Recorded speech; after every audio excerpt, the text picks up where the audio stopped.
టిక్కెట్ల రేట్లు తగ్గించమని అంటే కావాలని కోరుకునే వాళ్ళు నిశ్శబ్దంగా ఉంటారు.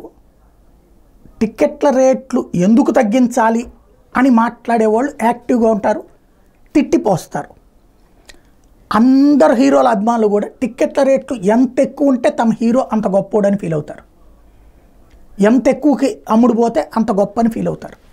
ఆ అభిమానులు అందరి దెబ్బే అటు జగన్మోహన్ రెడ్డికి కొట్టింది, అటు కేసీఆర్కి కొట్టింది. ఇప్పుడు ప్రభుత్వాలు మారాక టిక్కెట్ రేట్లు పెంచుకోవడం అన్నటువంటిది చూసాం నిన్న ఎలా జరిగింది అన్నటువంటిది.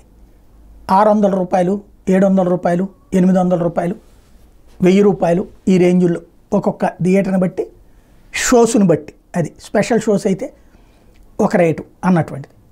ఇప్పుడు తెలంగాణ ప్రభుత్వం నెక్స్ట్ భారతీయుడు సినిమా రాబోతోంది. దానికి సంబంధించి మాత్రం ఒక ఉత్తర్వులు ఇచ్చింది. మల్టీప్లెక్స్లో 75 రూపాయలు పెంచుకోమంది, సింగిల్ స్క్రీన్స్లో 50 రూపాయలు పెంచుకోమంది. అదే సందర్భంలో 12వ తారీఖున రిలీజ్ కాబోతుంటే 12 నుంచి వారం రోజుల పాటు ఈ అదనానికి అవకాశం ఇచ్చింది.